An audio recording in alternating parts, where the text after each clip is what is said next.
So Steve and Celeste, if I'm hearing you right, so everything's connected, basically, is what you're saying. The space weather, the Earth, our Earth climate, the planetary alignment, the Earth, volcanoes and earthquakes, and even the sun activity, which we talk about quite frequently here. Everything's connected.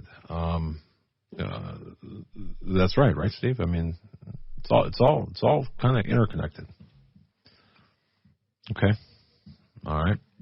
Celeste, I didn't mean to interrupt. Continue. Okay, so the blood echoes are showing that the areas of concern that we can expect some big earthquakes on the horizon are India, Indonesia, and South America, with an emphasis on South America, probably in the Peru area. The coronal hole is at 5.12, which is a low risk. Of course, as you know, for volcano watchers, the Chevelute volcano erupted on the 24th, and it is still erupting. That's up on the Kamchatka Peninsula. The plume reached 70,000 feet, which is considered a stratospheric injection, which will cool our planet. So we were already headed towards a very cold winter, and that is going to intensify. You're not going to tell me it's going to be a cold winter up north where Steve's at, where I'm at, are you? Yeah, it's going to be a murderous thing. Can you hear me now? Now we can. Yeah, you had yourself muted there, bro. I apologize. Here's the bottom line, and I think, Celeste, I want you to get the bottom line because, forgive me, we only get so many minutes on, and you know too much important stuff from FEMA. Even right now, let me ask you this. Why does DARPA need a huge underground facility by Friday? And as you know, Doug, our film crew has been in Bandon, Oregon, the whole area. But, Celeste, by Friday, okay, they're talking about Friday. Don't sugarcoat anything, okay? Go for it. What is going on? What is the government getting ready for? Bam, bam, bam, bam, bam. And just give it to the bottom line, because based on by Friday they need a huge underground facility and they won't answer the question. The answer is, I'll do it for everybody else. China Lake and additional underground bases, U.S. military, have been rendered inoperable. So what does DARPA need? And did you see that story yet? I haven't.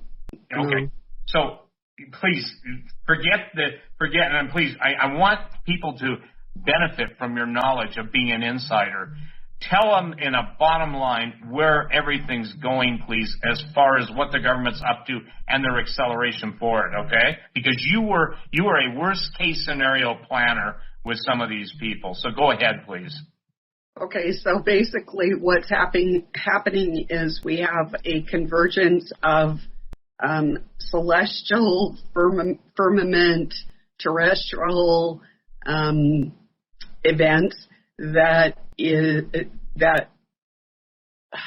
it's like a 1 in 10,000 year event is what we're looking at now.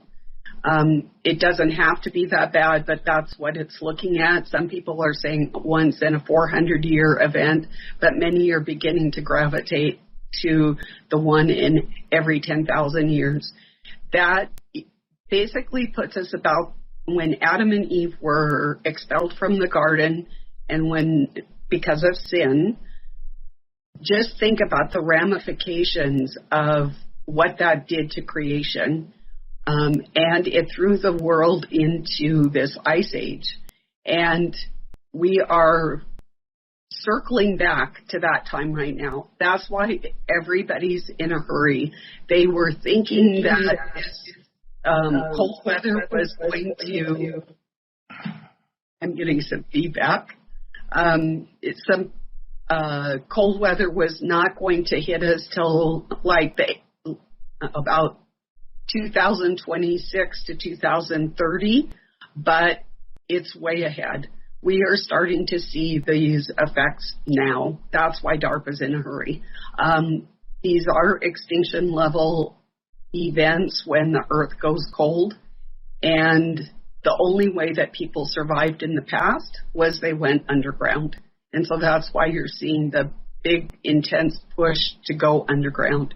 Another reason or another thing that they thought might help that was not in the past is to turn to synthetic biology to enhance humanity with all these synthetic things, which is the merging of transhumanism. So they also felt that synthetic biology might allow humanity to survive.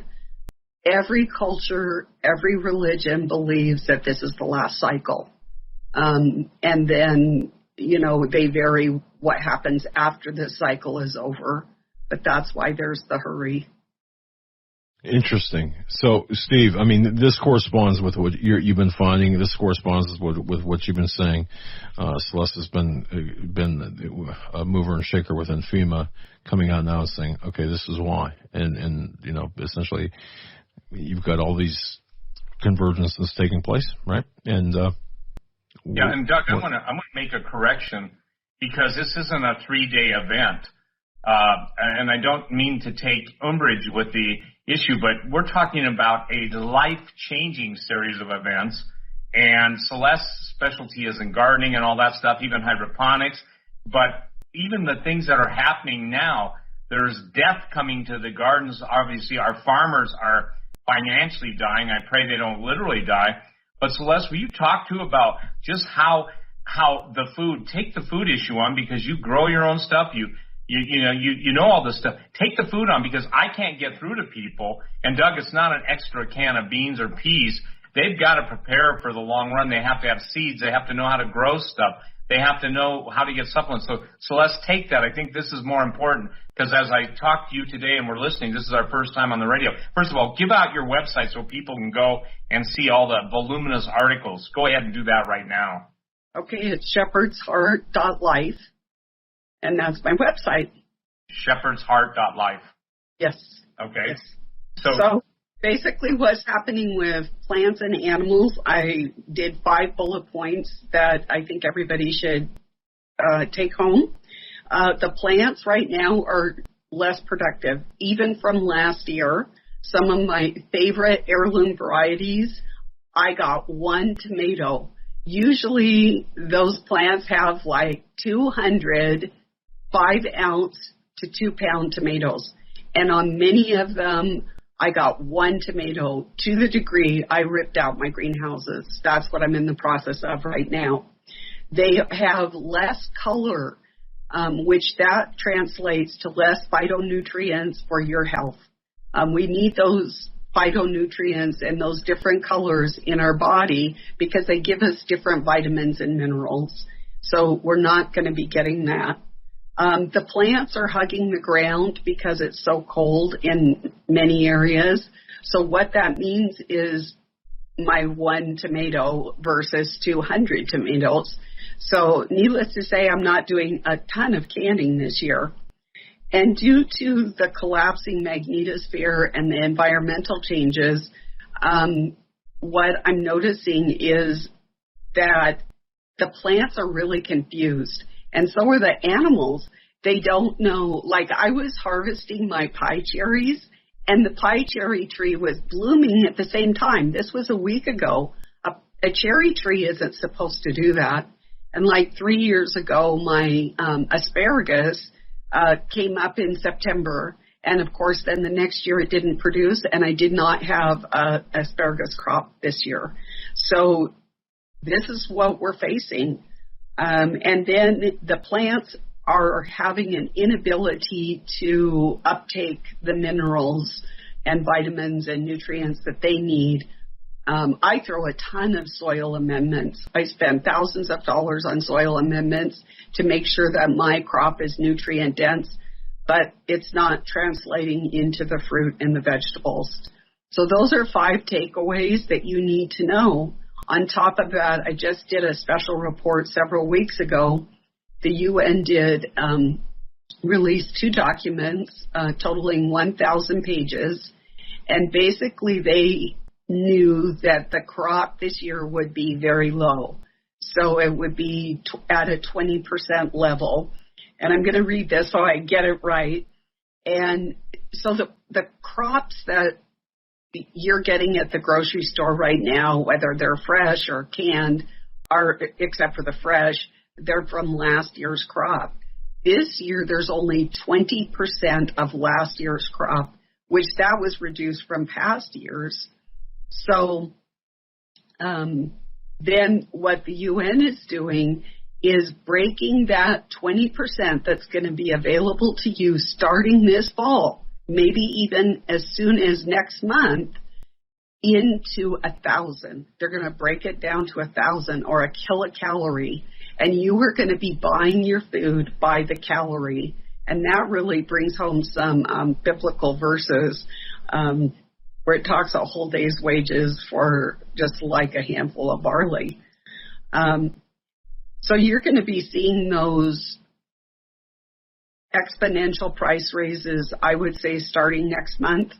And you're also not going to see a lack of access to food. I went to the town last week, and there were many things that there was a lot of empty space. There just was not product. Canneries are shutting down because there's no food to put in the cans.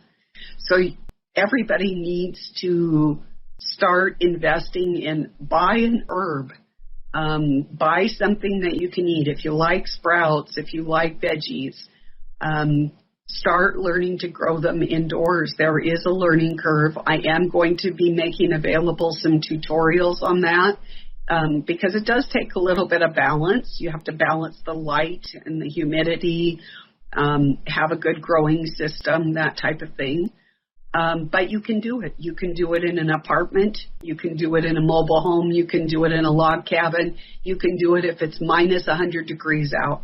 And I'm actually in the process of moving my growing operation from the outdoors indoors. And I've been doing quite a bit of that through the years. I even have a citrus orchard. I grow my own lemons, limes, oranges, bananas, all sorts of things here where it gets minus 50 degrees in the winter. So so basically the bottom line for Steve is the backyard crops are failing, the commercial crops are failing, and the synthetic and GMO crops are failing. So you've got all three tiers of the food supply system that are failing. A few isolated farmers are having success, but I would say probably 97% are not. So that's what we're looking at for food. Now, as far as the animals, there is more morbidity, which is illness in animals. Everything from sneezing to diarrhea to, I had a chicken yesterday that just croaked, and she was only a year old. She had no business dying. Increased mortality, which is dying animals. That started probably 5 years ago, and every year it's increasing. Last winter, I would say I lost one chicken a week, and it was environmental factors. They have a heated, enclosed system. There was no reason for them to die, and I've been raising chickens for, maybe 55, 60 years. So I've also noticed something that is equally applicable to humans is unnatural appetites. Like my dog, I put some corn on the cobs out in my staging area to feed my chickens, and my little dog Zippy ate the corn on the cob. So, and the chickens are not eating normal either. Either they like a food or they don't like a food. Everything seems to have this unnatural appetite.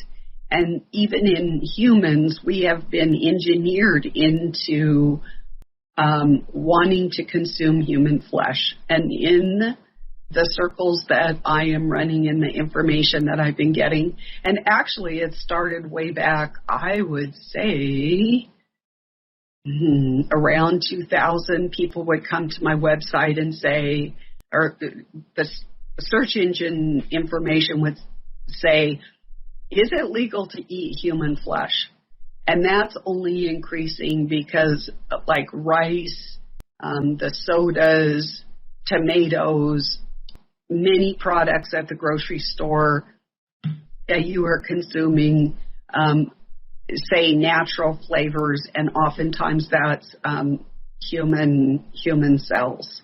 Yeah, hey, Celeste, that's probably the most powerful thing that coming from you, someone that has raised animals, garden, herbs, etc. Doug, what she's saying, and I think I'm a little more forceful in just saying this. They call it a money statement. That's the money statement, Doug. All of the flavoring has been designed to change us genetically to basically want and crave human flesh. Is that not true, Celeste? Yes, absolutely.